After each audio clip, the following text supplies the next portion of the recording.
Philip Dowdy, host of Smoke Breaks Quitter Edition. This is a video podcast designed to help you kick your tobacco habit. I'm here with Jarrod. Jarrod, tell us a little bit about yourself. My name is Jarrod Williams. I'm 29 years old. I just recently stopped smoking. I'm excited to share with the world about things that they can do to be able to deal with their habit. All right, Jarrod, thank you for being here. So can you tell me how the last year has been treating you as far as your quit journey? Yeah, so first, thank you for having me, man. I'm really excited about this. I'm really excited to try to, hopefully help someone and inspire them about, about quitting because it's been a rough year. I mean, we can't even really talk about 2020. We really already know. Do you remember the first time you smoked a cigarette?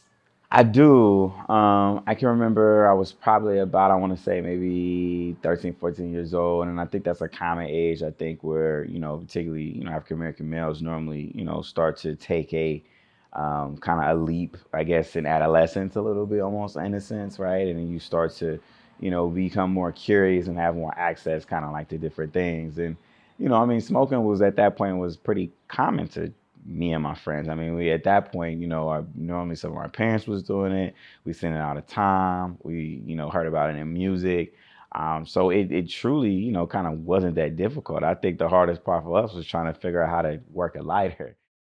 I can remember like we was talking about this a little bit earlier. It was like those cool cigarette ads when you had like the girl and she's on a motorcycle and she's like smoking a cigarette and she looks good and everything like that.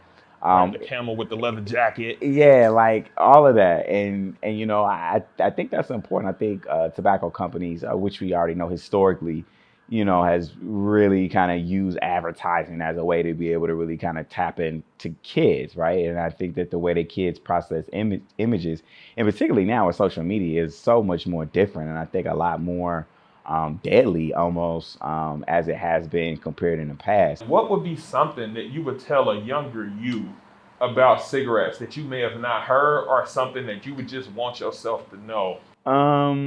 It's just because something is common doesn't mean that it's the best thing for you. I think a lot of times when we grow up in impoverished kind of areas and neighborhoods, I think that we become so kind of influenced by, I think, things that we see that's going on that's just so common, right? So that's anywhere from smoking to, engaging in, sexual activity early, fighting, like things like that. Just because it's common, it doesn't necessarily mean that it's for you. And I think that sometimes we really need to be focused on normalizing our individuality, right? And really kind of fighting for that in a very unique kind of special way.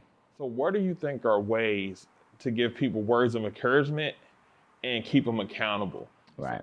So I think that's a good question. And I think some core things you can say is that, you're safe here, right? Like we can have, you don't have to kind of smoke or kind of go somewhere else to be able to have a relief.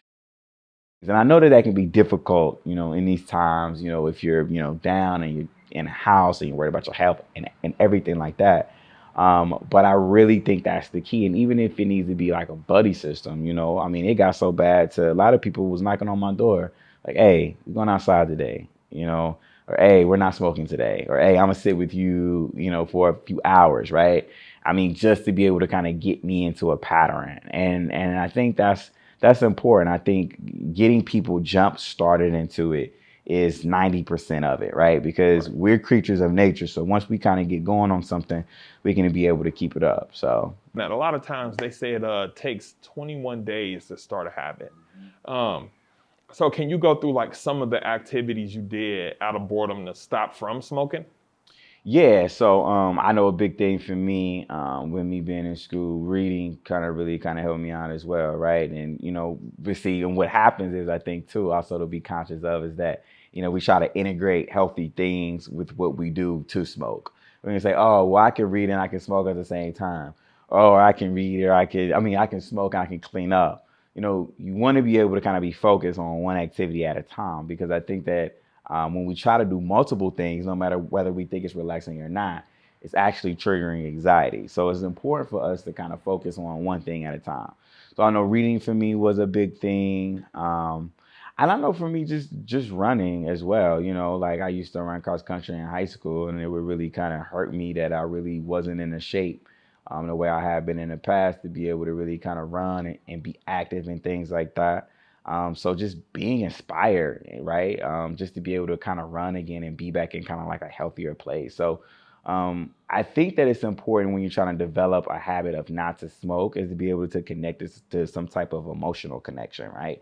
Something that you yearn for, or like you want to do, or what is smoking doing to me to suppress me from doing what I really want to do, and I think that that's a view as well. So